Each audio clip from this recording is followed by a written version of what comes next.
పొదుపు ఖాతాల్లో కనీస నిల్వ లేకపోతే ఛార్జీల బాదుడుపై ఎస్బీఐ వెనక్కు తగ్గేలా లేదు. జరిమానాల విధింపును బ్యాంకు సమర్థించుకుంది. జన్ ధన్ ఖాతాలను మెయింటైన్ చేయాలంటే ఆ మాత్రం బాదాల్సిందేనన్నది ఎస్బీఐ చైర్పర్సన్ అరుంధతి భట్టాచార్య వాదన. పొదుపు ఖాతాల్లో మినిమం బ్యాలెన్స్ లేకపోతే ఏప్రిల్ 1 నుంచి బాదుడు తప్పదన్న నిర్ణయంపై దేశవ్యాప్తంగా విమర్శలు రేగిన ఎస్బీఐ పట్టించుకోవడం లేదు.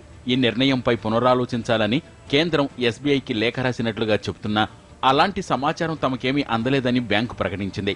ప్రభుత్వం కోరితే దానిపై పునరాలోచిస్తామని తెలిపింది. జరిమానా విధింపుకు సంబంధించి ఎస్బీఐ వింతవాదన చేస్తోంది. నగదు నిల్వ అవసరం లేని జన్ ధన్ ఖాతాల నిర్వహణ భారం తగ్గించుకునేందుకే ఈ నిర్ణయం తీసుకున్నామని బ్యాంకు చైర్పర్సన్ అరుంధతి భట్టాచార్య ప్రకటించారు. ఇలాంటి ఖాతాలు ఎస్బీఐలోనే 11 కోట్లు ఉన్నాయని, వాటిని నిర్వహించాలంటే ఈ జరిమానాలు తప్పవన్నారు. తగినంత నగదు నిల్వ లేకపోయినా జన్ ధన్ ఖాతాలకు మాత్రం జరిమానా వర్తించదని స్పష్టం చేశారు. ఏటీఎంల ఏర్పాటు, నగదు సరఫరా, సెక్యూరిటీ ఇలా చాలా ఖర్చులుంటాయి కాబట్టి ఈ మాత్రం ఛార్జీలు పెద్ద ఎక్కువేం కాదంటోంది. एटीएम को लगाने में, उसको ठीक से चलाने में सारे चीज में कॉस्ट होती है. वो कॉस्ट कैसे आएगी, कहाँ से आएगी? जो छोटे अकाउंट वाले हैं, जितने हमारे जनधन वाले हैं, 10 करोड़ से ज्यादा अकाउंट्स मेरे पास हैं, उनको भी चलाने में कॉस्ट होती है. उसको कॉस्ट हम लोग कहीं से रियलाइज नहीं कर रहे हैं. तो हम लोग को लगता है जो हम लोग डाले हैं चार्जेस बहुत रीजनेबल है. इसमें कुछ मुश्किल नहीं होनी चाहिए. దేశంలో ప్రతి ఒక్కరికి అకౌంట్ ఉండాలన్న ఉద్దేశంతో ప్రభుత్వం జన్ ధన్ ఖాతాలను తెరిపించింది. అందుకు ఎలాంటి ఛార్జీలు వసూలు చేయలేదు. ఆ భారాన్ని బ్యాంకులు ఇప్పుడు ఇతర ఖాతాదారులపై వేస్తున్నాయి. చిన్న ఉద్యోగులు, పెన్షనర్లు, విద్యార్థులు సహా 31 కోట్ల మందిపై ఈ భారం పడనుంది.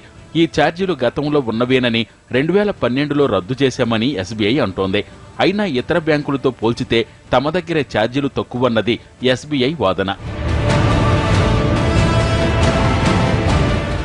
ఎస్బీఐ నిర్ణయంపై దేశవ్యాప్తంగా విమర్శలు వెల్లువెత్తాయి. ప్రతిపక్షాలు కూడా తప్పుబట్టాయి. మాల్యా లాంటి బడాబాబులు కోట్లకు కోట్లు ఎగవేస్తున్నా వారి నుంచి వాటిని వసూలు చేసుకోవటం చేతకాని బ్యాంకులు ఖర్చుల పేరుతో జనాన్ని చావుకొడుతున్నాయి. డబ్బు వేసినా ఛార్జీలే, తీసినా వడ్డనే.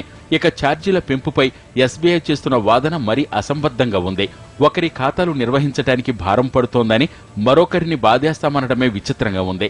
ఆ ఖాతాలు తెరిపించిన ప్రభుత్వాన్ని అడగాల్సింది పోయి జనాన్ని బాధటమేంటో వారికే తెలియాలి.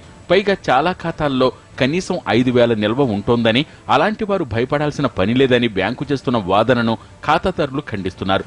మెట్రో నగరాల్లో ఎస్బీఐలో కనీసం 5,000 బ్యాలెన్స్ ఉంచకపోతే జరిమానా పడుతుంది. నెలాఖరులో అప్పుల కోసం వెతుక్కునే ఓ చిరుద్యోగి 5,000 ఎలా ఉంచగలడన్న విషయాన్ని మాత్రం బ్యాంకులు పట్టించుకోవటం లేదు. కోచింగ్ కోసమో చదువు కోసమో వచ్చే విద్యార్థి తన ఖాతాలో 5,000 మెయింటైన్ చేసే పరిస్థితి కూడా ఉండదు. దేశంలోనే అతిపెద్ద బ్యాంకు ఇవన్నీ ఆలోచించలేదో, లేక ఆలోచించినా వాళ్ల చావు వాళ్లు చస్తారులే అనుకుందో కానీ అడ్డగోలుగా ఛార్జీలు నిర్ణయించేసింది.